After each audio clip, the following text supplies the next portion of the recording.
capitalism can never stay home. It goes abroad.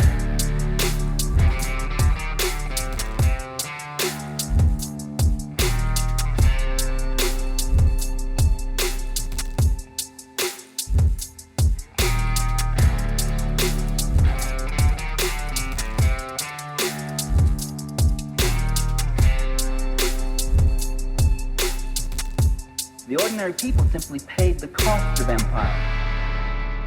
From a Marxist perspective, the period between Patrice Lumumba's assassination and the consolidation of Mobutu Sese Seko's dictatorship can be understood as a counter-revolutionary phase in which Western imperialism, in collaboration with the Congolese comprador bourgeoisie and military elites, crushed the anti-colonial revolutionary movement and installed a neo-colonial puppet regime. Lumumba, a radical anti-colonial nationalist with socialist leanings, sought to break Congo's economic subjugation to Belgium and the West. His government's attempt to nationalize resources, like Katanga's copper mines, threatened imperialist interests. The US and Belgium, fearing a quote, second Cuba, orchestrated his overthrow and assassination with UN complicity, replacing him with pro-Western puppets like Joseph Kasavubu and Moises Tshombe.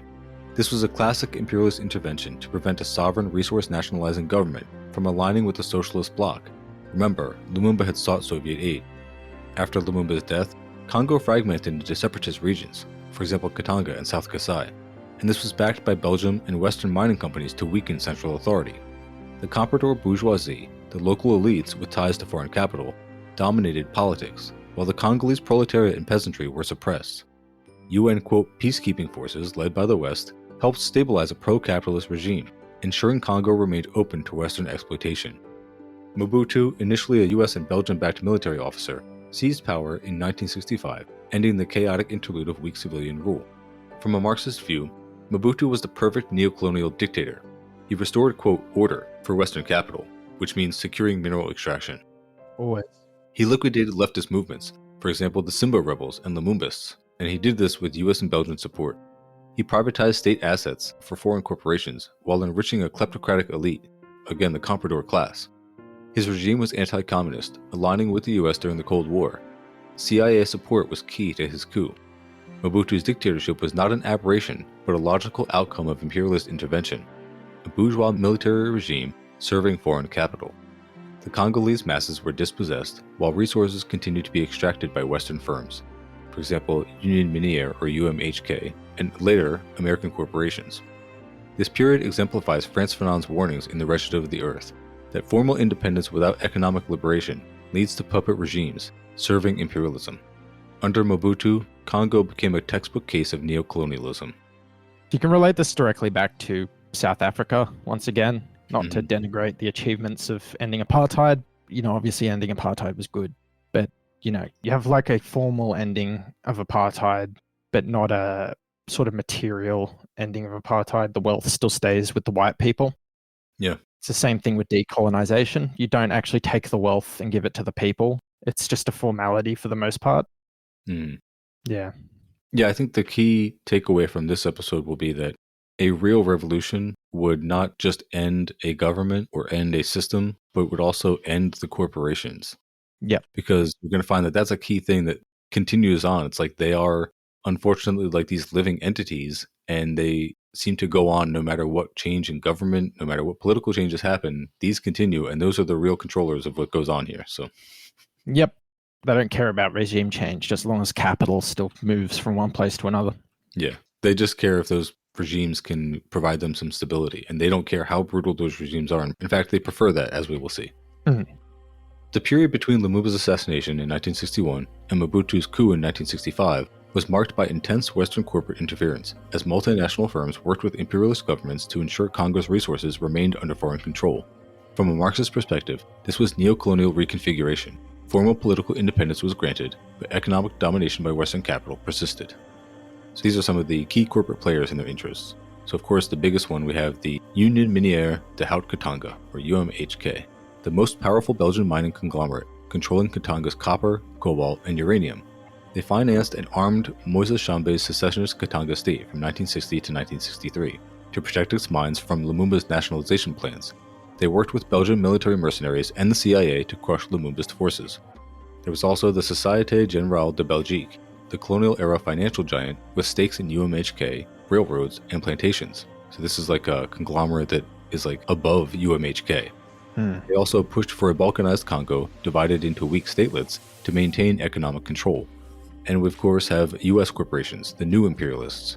There's American Metal Climax, or AMAX, and Rockefeller interests as well. They sought to break up the Belgian monopolies and gain access to Congo's cobalt, critical for aerospace and military tech at the time. They also backed CIA operations to install a pro-US regime, culminating in Mobutu's 1965 coup. So this is a fun side note. I tried to do this when I could find the corporations in here, how they like progressed through time. So American Metal Climax Incorporated was formed in 1957 through the merger of American Metal Company and Climax Molybdenum Company. And Phelps Dodge Corporation acquired Cyprus AMAX Minerals in 1999. So that was after, I guess, AMAX had been turned into Cyprus AMAX Minerals.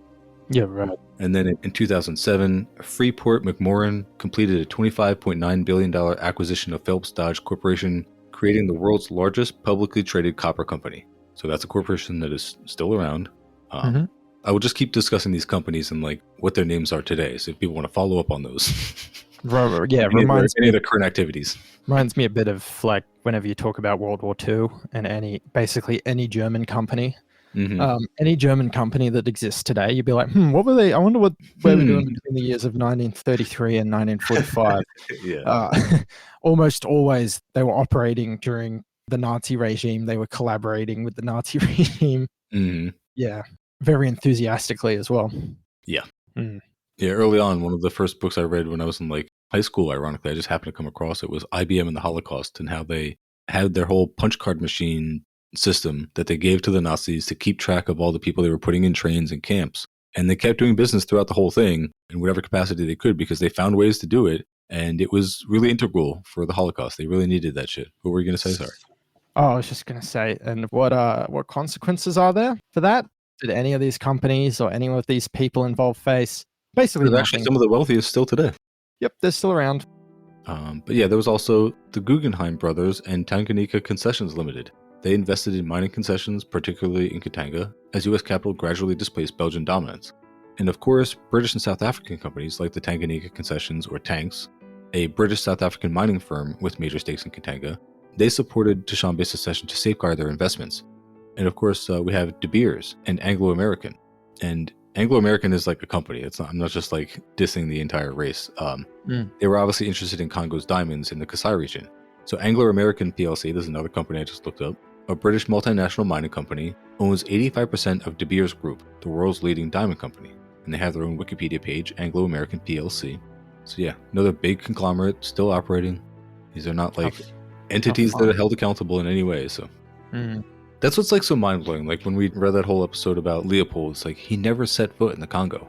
Never once saw it, but he had towns like Leopoldville. It's not that anymore. I think that's the one that's Kinshasa now. I can't remember what the names got changed to, but to have towns named after you, to have this much brutality done in your name, and you've never even been there. And then you have these companies who are like controlling the fates of millions of people. Again, getting all this brutality enacted on people, all these murders done in their name. And they don't even go there. Like they're based in Brussels, they're based in Belgium, they're based in like all these European capitals. And even when you have a communist revolution there, well, I mean, or close to it, even when you have like a revolution, you can like overthrow people. You can't even touch these people who are in the imperial core. And that's what's so sickening about all of it. The wealth is just in the vaults. You can't touch any of the operators, any of the controllers, any of the people who are moving it around. Anyway, so as we had mentioned last time, after Lumumba's murder, Katanga's UMHK-backed secession deprived the central government of over 40% of its revenue. The CIA and MI6 also funneled money to warlords and politicians like Dushanbe and Kasavubu to prevent a leftist resurgence. The UN itself acted as a tool of imperialism. The UN, quote, peacekeeping mission, the ONUC, was used to suppress Lumumba's rebellions like the Simba Uprising. They protected corporate assets while pretending to, quote, stabilize Congo. Dag Hammarskjöld's death in 1961 remains controversial. Some evidence suggests he was targeted for attempting to curb Western corporate exploitation. What were you going to say? Oh, I was just going to say, average UN peacekeeping moment. That's God. Every fucking quote-unquote peacekeeping, people hold peacekeeping up on this fucking pedestal all the time. They go, no, it's different. Peacekeeping's different. It's like, no, you're just a fucking occupying force in another person's country and you're usually occupying on behalf of like the worst side in that conflict. Yeah. Like, Yeah. it's so fucking disgusting.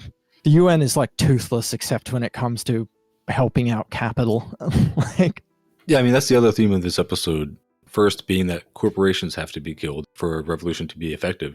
The second lesson from tonight is that peacekeeping means imposing fascism. It means imposing peace at the barrel of a gun at the behest of corporations to restore order, which means whatever the corporations want. exactly.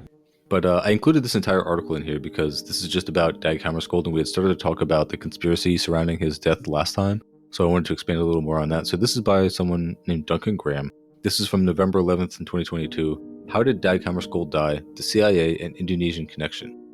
More than 6 decades after his plane crashed, it remains the great Cold War mystery. Was UN Secretary General Dag Hammarskjöld killed by sabotage, a technical fault, pilot error, or air attack?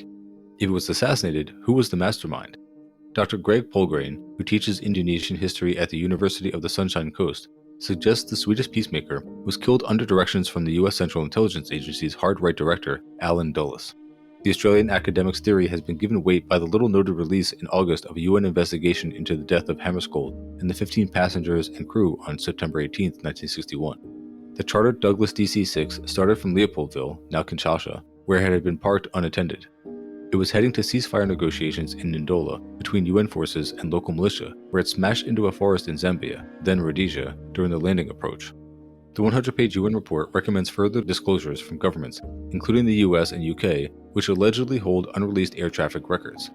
Polgrain suggests the altimeter records be rechecked and technicians traced. The UN investigation led by former Tanzania Chief Justice Mohamed Chande Othman was initiated by new info about the tragedy. A 2019 Danish documentary, Cold Case Hammarskjöld, suggested the DC-6 was harassed by a small fighter plane during descent, though it seems no bullet holes were found in the wreckage. Researchers on the film told Othman of documents from the South African Institute for Maritime Research. Despite the benign title, it claimed this was a pro-apartheid clandestine militia linked to a foreign intelligence agency. This information surfaced apparently by chance during South Africa's 1998 Truth and Reconciliation Commission hearings. Chairman Archbishop Desmond Tutu released a folder from the National Intelligence Agency. That's crazy, just happening to find that shit. Inside were letters referring to a plan to assassinate Hammarskjöld and involving Dulles. It was called Operation Celeste, heavenly as in celestial. Othman never saw the originals, so they haven't been authenticated. This is despite several requests to South African authorities. The UN Inquiry's other source is Polgrain's 2020 book JFK vs. Alan Dulles, Battleground Indonesia. The author interviewed 2 UN officials, the Irish intellectual and politician Conor Cruise O'Brien and Australian diplomat George Ivan Smith, Hammarskjöld's right-hand man. They claimed the Secretary General had been intentionally killed. Smith asserted there were 2 CIA planes on the Ndola tarmac waiting for Hammarskjöld's flight, one full of communications gear, though it's unclear what this implies. Polgrain also cited 14 inquiries on U.S. intelligence activities led by U.S. Democrat Senator Frank Church. Some referred to Operation Celeste in this extract. Quote, UNO is becoming troublesome, and it is felt that Hammarskjöld should be removed. Alan Dulles agrees and has promised full cooperation from his people. Most theories about the plane crash involve hostility to Hammarskjöld's mediation efforts during the Congo Civil War from 1960 to 65, following the new nation's liberation from Belgium. Polgrain links the alleged assassination to Indonesia. He says Smith revealed that before heading to the Congo, Hammarskjöld had been focused on the sovereignty of West New Guinea. The Indonesian Republic under First President Sukarno wanted to seize the resource-rich western half of the island of New Guinea, then Dutch territory. The dispute was eventually resolved in 1969 through a referendum, an act of free choice. The Indonesian military selected 1,025 village chiefs who voted to join the republic. Polgrain suggests that Dulles, as head of the CIA, wanted Hammarskjöld removed because he favored the independence of the Papuan people. His policy was supported by President John Kennedy, but opposed by Dulles, who was also involved with a company that had discovered massive gold deposits in West Papua, now the Grasberg mine. Dulles was a heavy-duty anti-communist Republican who specialized in forceful regime changes. Under his rule, the CIA engineered coups in Iran and Guatemala and failed assassination attempts against Cuba's Fidel Castro. And also, from what I've heard from other podcasts, the whole thing in Indonesia is that, whatever claims that there was some kind of, act of free choice or referendum or all these village chiefs voting to join the republic of their free will, that's the Jakarta method, right? Yeah. It's like when they told people that there's that communists are literally vampires, and then they just had hundreds of thousands of people, possibly millions, killed with death squads. So if that's not like the textbook story of like colonization against people who are resisting it, it's just obviously not reflected here in this article that I'm reading. So don't attribute the author's tone toward that act of free choice and referendum to be ours, is all I'm saying. Yeah. But back to the article here. So a U.S. Senate investigation found Dulles responsible for the death of Congo PM Patrice Lumumba in the same year Hammarskjöld died. The disastrous 1961 Bay of Pigs invasion of Cuba by CIA-funded Cuban exiles led to Dulles' forced resignation. That's also crazy, like how many things were happening at the same time. Like the Bay of Pigs in 61 and also Lumumba is like, yeah, I can see why the 60s were so crazy. Yeah. Hammarskjöld was the opposite, a poet and philosopher as well as a diplomat. He was posthumously awarded the Nobel Peace Prize. London University researcher Dr. Susan Williams, author of Who Killed Hammarskjöld, called him a courageous and complex idealist who sought to shield the newly independent nations of the world from the predatory instincts of the great powers. After the Swede's death, Kennedy commented, "I realize now that in comparison to him, I am a small man. He was the greatest statesman of our century." Do you have a Kennedy impression, Jared? Oh, no. That would be great. No. As I said I before. realize now that in comparison to him, I am a small man. That's pretty good. He was the greatest statesman of all century. He's so funny. I mean, the memes around Kennedy are the funniest. Nothing Yeah. beats the guy who tweeted like, "Damn, Kennedy gay as fuck for falling asleep while Jackie got her ass fat like that." Like, Oh, yeah. it's so good, dude. JFK kind of gay for falling asleep. Or Jackie got her fat ass out like that. There's a Legendary. picture of him being shot in the head. It's like, God damn, dude. Oh, Bro fell asleep. What's he doing? Sleeping on that ass. What are you doing, bro? Look at it. All right. Former Democrat President Harry Truman told the journalist Hammarskjöld was on the point of getting something done when they killed him. Notice that I said, quote, when they killed him. He would not elaborate. A clearly frustrated Othman thinks the truth has still yet to be found. His report urges the UN to continue pushing its members to release info he sought. The passage of time has not reduced the significance of this matter to the families of the victims of Flight SEBDY, who died serving the noble aims of the UN, nor has it become less important for the organization itself that a true accounting of history be made. My assessment remains that it is of the highest probability that specific and important information exists, but that it has not been disclosed by a small number of member states. The Danish documentary Cold Case Hammarskjöld starts with the statement, "This could be the world's biggest murder mystery or the world's most idiotic conspiracy theory." That was written before Donald Trump claimed his 2020 election loss was a fraud. Either way, the case stays open. So this guy is definitely like a lib. He's writing this in 2022. That's funny. Yeah, that's so fucking cringe. Like, oh, this was before Donald Trump did. Like, come on. Oh man.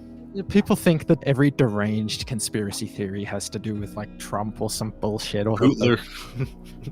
or that was the biggest contradiction in American politics is Donald Trump. Like, shut up. Yeah. Just tell me you started paying attention in 2016. Yeah. So anyway, back to Mobutu's rise. So Mobutu, again, the corporate-approved dictator. By 1965, Western firms wanted stability, not democracy. Mobutu's coup in November 1965 was backed by the CIA, who feared a Lumumba's resurgence, and of course by Belgian and US mining firms, who wanted a strong man to protect their assets. Once in power, Mobutu returned confiscated mines to UMHK and other firms. He crushed worker strikes and leftist movements. He privatized state resources, enriching himself and foreign corporations. Congo became a textbook case of finance capital, dominating a weak state. Western firms extracted super profits while the Congolese proletariat remained exploited. The national bourgeoisie, like Mobutu, were compradors, serving foreign capital instead of liberating the masses. Congo's economy was structurally adjusted to serve Western capital, exporting raw materials while importing finished goods, perpetuating the cycle of underdevelopment. The post-Lumumba chaos was not, quote, tribal warfare, as Western media framed it, but a deliberate corporate imperialist strategy to keep Congo in a state of plunderable instability. Mobutu's dictatorship was the endgame, a kleptocratic regime that secured mineral flows to the west while crushing any socialist alternative. The Union Minière de Haut-Katanga, or UMHK, was not just a mining company. It was a state within a state, a colonial capitalist enterprise that wielded more power than the Congolese government itself. UMHK controlled 70% of Congo's copper, 90% of its cobalt, and held vast uranium reserves, used in US nuclear bombs. It bankrolled Moise Chambo's Katanga secession from 1960 to 63, providing mercenaries like Belgian officer Jean Scram. And I had to look up how you pronounce it. It's like literally just Jean Scram. Terrible name. Yeah. as well as weapons and logistics to fight the Congolese state. They also provided propaganda, framing secession as, quote, anti-communist. Western governments like the US and Belgium tacitly supported UMHK's secession because a divided Congo meant weaker resistance to corporate plunder. Obviously, Lumumba's planned nationalizations were a direct threat. UMHK executives collaborated with the CIA and Belgian intelligence to eliminate Lumumba, and after his murder, UMHK intensified labor repression in Katanga, fearing worker revolts. In 1968, the Union Minière de Haut-Katanga reorganized as Union Minière, which merged in 1989 with other entities to form the company that in 2001 renamed itself Umicore. Umicore was formed in 1989 by the merger of 4 companies in the mining and smelting industries. It has since reshaped itself into a more technology-focused business encompassing such areas as the refining and recycling of precious metals and the manufacture of specialized products from precious metals, cobalt, germanium, zinc, and other metals. The company has been a component of Belgium's benchmark BEL20 stock market index since its 1991 inception. So, if you want to find out what UMHK is up to now, they are Umicore. Umicore. UMICORE. But since I just briefly mentioned how UMHK executives collaborated with the CIA to assassinate Lumumba, since I had mostly focused on just Belgium's involvement, I do have a pretty good section here on the CIA's involvement in getting rid of Lumumba. And this is all directly from Wikipedia. So a CIA report from September 1960 described Lumumba as a, quote, demagogic speaker who was emotionally convinced it was his duty to unify Congo through a strong central government. This report illustrated the CIA's belief that the Soviet Union was attempting to undercut the United Nations by providing Lumumba aid outside UN channels in exchange for Lumumba being the Soviets' tool. Lumumba continued to maintain that his interests were those of the Congolese majority and described himself as a nationalist. Classified CIA cables from Leopoldville to the head of the CIA report the view of the CIA that Lumumba was involved with communists as follows, quote, the embassy and station believed that Congo was experiencing a takeover by the communists. The forces that were working on this were the Soviet Communist Party. It was difficult to determine what the key influencing factors were in order to see the struggle for power. Even though Lumumba may or may not have been playing the communists in order to gain power with the anti-West forces, there wasn't enough time to try and avoid the same results as with Cuba. Despite Lumumba's statements, Washington was unconvinced and becoming concerned that he was too close to the Soviets. If left in power, Washington feared Congo would fall into chaos and turn communist, which is hilarious in hindsight. According to a document released by the CIA, many Congolese had traveled to Belgium in order to make contact with members of the Belgian Communist Party. Though Lumumba was not listed as one of the Congolese in Belgium, it was reported that he had accepted financial support from the Belgian Communist Party.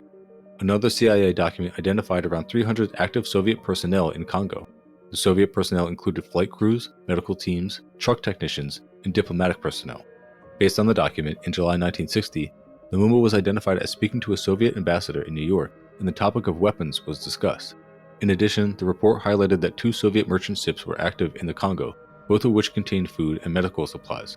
The report also stated that the Soviet Union offered economic aid in exchange for Congolese copper.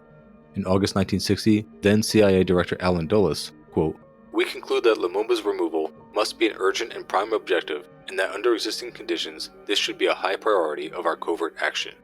Dulles later rescinded his statement in 1962, admitting, quote, I think that we overrated the Soviet danger, let's say, in the Congo. Some scholars speculate that Alan Dulles was a, quote, reluctant assassin, citing his hesitance to implement the mandate of President Eisenhower. This is mentioning the CIA memo where, Eisenhower just said, can't we get rid of that guy, referring to Lumumba. Kind of glossed over since we mentioned it in the last episode. But Dulles seemed too reluctant, though he had just ordered the assassination plan of Fidel Castro, and would go on to approve other assassination programs.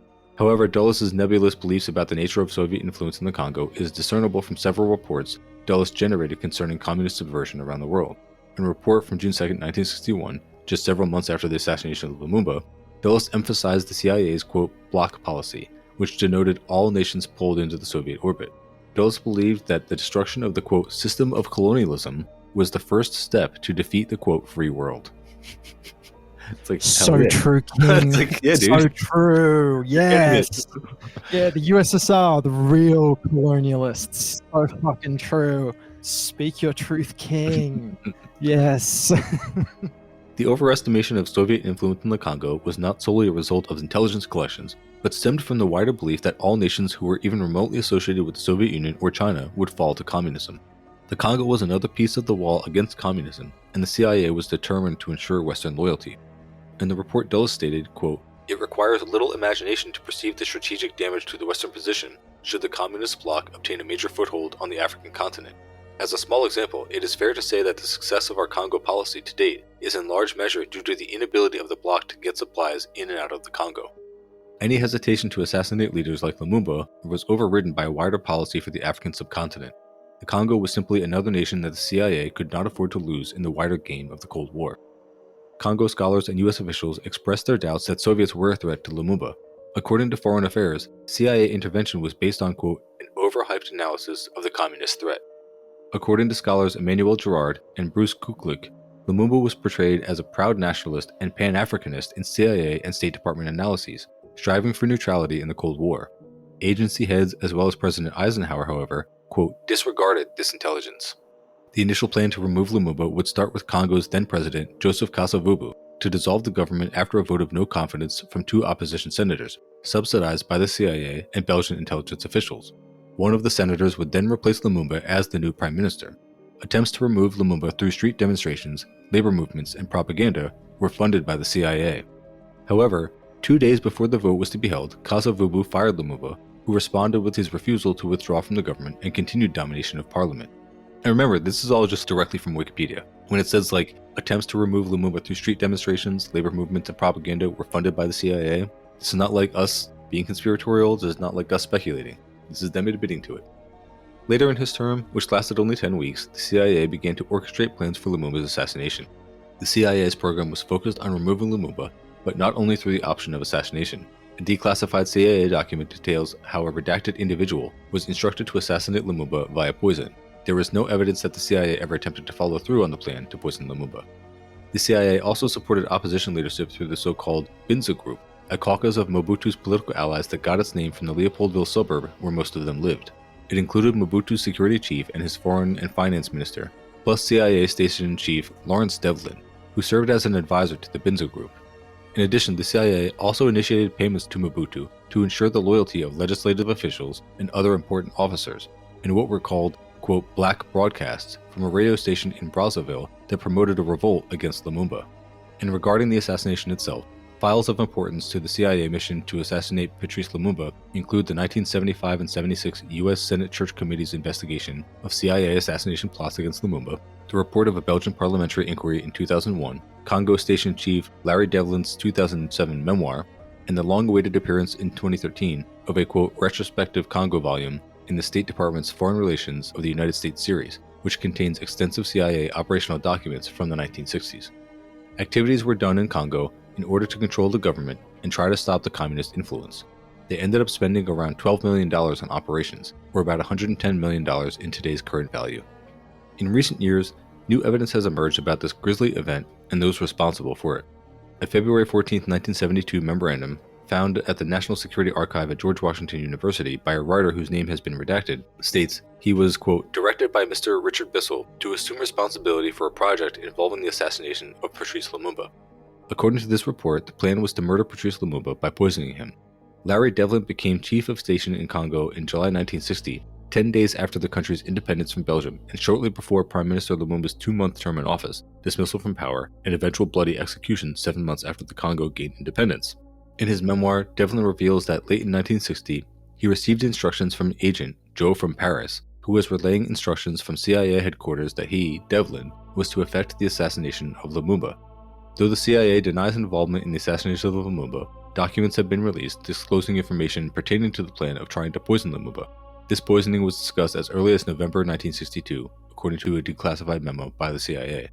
The memo discloses that an agent, name redacted but suspected to be Devlin, had advised, quote, Mr. Lyman Kirkpatrick that he had, at one time, been directed by Mr. Richard Bissell to assume responsibility for a project involving the assassination of Patrice Lumumba.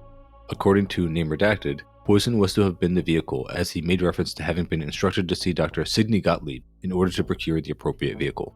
Sidney Gottlieb is another famous name in the parapolitics, and that's the only word I had for it is parapolitics, because it sounds like conspiracy theory, but it's not. It's conspiracies that are admitted to by these organizations. Yeah. The directive had come from the CIA Deputy Chief of Plans, Dick Bissell, but Devlin wanted to know if it had originated at a higher level, and if so, how high. Quote, Joe had been given to understand that it had come from President Dwight D. Eisenhower, but Devlin to this day does not know for sure. Devlin writes and has said in public speaking engagements that he felt an assassination would have been, quote, morally wrong, and likely to backfire by working against US interests. In any event, he decided not to act until the day Lumumba was moved to Katanga, the power hold of one of his many enemies in the country and home to a man who publicly called for his scalp. The CIA, regardless of Devlin's hesitancy, was never able to successfully carry out one of its assassination plans. Either the plans were too difficult to implement, or, in the case of Lumumba, the CIA's attempts to kill him were superseded by the passions of Lumumba's enemies. While attempting to travel to Stanleyville, a stronghold of pro-Lumumba support, his, quote, own popularity plagued him.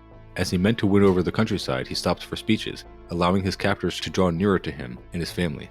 And of course, Lumumba was ultimately murdered by his enemies in Katanga, with Belgian government participation. US intelligence was kept informed. And this is the scholar that I included in the last episode and was on the recent Revlet episode about Congo as well. According to Georges Nzangola Natalia, Lumumba's assassination was, quote, a culmination of two interrelated assassination plots by American and Belgian governments, which used Congolese accomplices and a Belgian execution squad to carry out the deed. Former Belgian Chief of Police Gerard Souete admitted to assisting in Lumumba's assassination and dissolving his body in sulfuric acid, revealing Belgium's long-concealed role. After the death of Lumumba, the CIA's relationship with Mobutu continued to develop. Frustrated with the ascent to power of Antoine Gizenga, the CIA continued to support Mobutu. Mobutu worked behind the scenes of then-President Joseph Kasavubu and Prime Ministers Moise Tshombe and Cyril Adula, helping to secure the nation's new regime with the help of the CIA. This included subsidizing and advising, so bribing and buying, tribal and political leaders, fortifying relationships with labor unions and student associations, paying off parliament members and military officers, and increasing efforts to convince UN delegates of the legitimacy of the Congo's government. The support continued to grow after Mobutu visited President John F. Kennedy in the Rose Garden in 1963. This led to Mobutu receiving American financial and military support that allowed him to be in a position to assume total control of the Congo. After his 1963 visit to the White House, Mobutu was regarded as a CIA asset, and a relationship that lasted over 30 years was solidified. So, if it isn't totally clear, it will be if, the longer we do this series, but, if it isn't clear already, if you've ever wondered, why third world countries, why particularly African countries, have such a problem with corruption, dictators, warlords, this, lifestyle that you feel like you would never be able to tolerate, that you could never imagine happening in your civilized, perfect little existence, if you ever wonder why that just seems to be such a problem in that part of the world, it's not a coincidence. It's not that it's some kind of race issue. It's not that these are inferior people that just can't seem to get it together. It's the fact that they live on top of a bunch of fucking minerals that the US wants, that the US and other empire interests want, and it is in their interests, literal financial and business interests, to make sure that that area is always destabilized or under the thumb of brutal dictators who make sure that business continues no matter what the social conditions are for the people who live there. Mm-hmm. It's that simple. Mm-hmm. But they have to make you believe it's about racial issues or about some kind of, I don't know, some just mysterious thing that you could never even quantify or understand, let alone address in some meaningful way to actually provide reparations to the people who have been harmed for generations. Yep. I'll just go a little bit further here. So in 1967, the head of the African Division, or AF, expressed concerns about Mobutu's reliance on informal channels to the US government. The African Division within the CIA is responsible for overseeing intelligence operations and analysis pertaining to African countries. Its primary role is to gather information, conduct analysis, and provide strategic insights on political, economic, and security developments across the African continent. The division works closely with various U.S. government agencies, foreign partners, and intelligence organizations to assess regional dynamics, identify emerging threats, and support U.S. national security interests in Africa. Slightly less so in recent months, since USAID has been shut down. Mobutu had grown accustomed to this relationship, which had become somewhat essential for him. The termination of this connection, especially if it happened around the same time as Devlin's departure, could be interpreted by Mobutu as a sign that the US government wished to withdraw from the close and friendly relations that had characterized their dealings since 1960. Although US policymakers wanted to move away from, quote, slush funds and towards genuine development aid, when Mobutu asked for more funds in late 1968, he got it with few strings attached because, according to the State Department, Mobutu was the ultimate source of power in the Congo. They also stated how vital ready access was in order for the State Department to continue their long-standing policy of helping the Congo with unity, stability, and economic progress, as their hopes were to see a stable, Western-oriented government in the heart of Africa. They did not want to risk impairment of access to Mobutu, and that if it were to occur, it would be carried over to the context throughout the Congolese government. The CIA Board of National Estimates echoed that view soon after Mobutu's departure. Quote, "If it is sudden, it will probably result in prolonged turmoil and a sharp decline in internal security.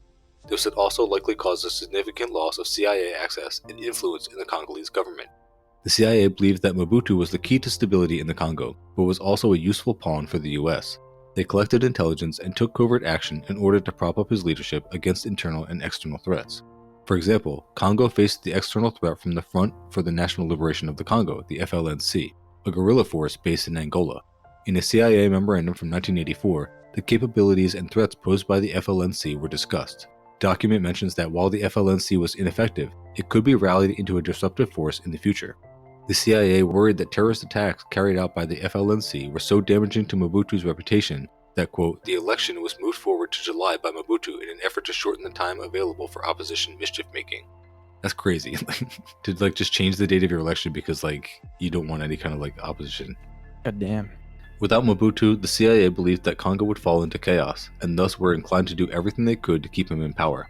The memorandum ends stating, quote, "We concur with the American Embassy's judgment that continued control of Kinshasa is the key to Mobutu's remaining in power, and that disturbances in the hinterland pose a threat to Mobutu only if sustained." Mobutu remained a beneficiary of US support throughout the Cold War, despite the corruption and profligacy that were evident near the end of the agency's covert operations.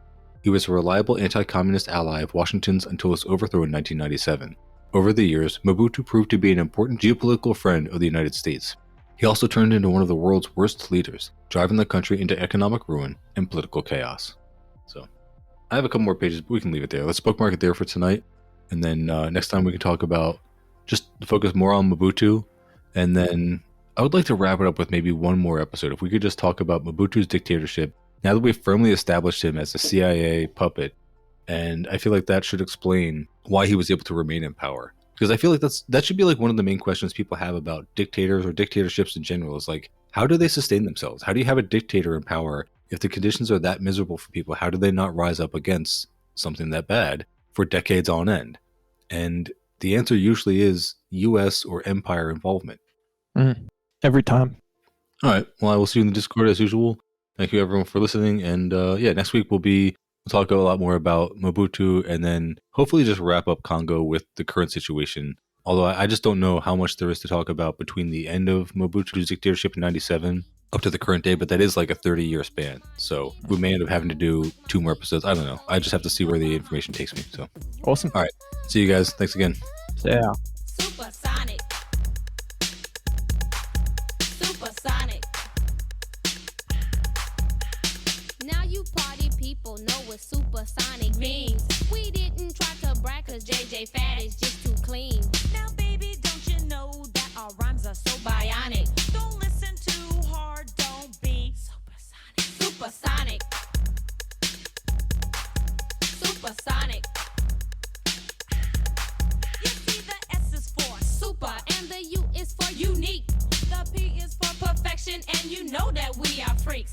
The E is for exotic and the R is for raps. So tell those nosy people just to stay the hell back. Supersonic.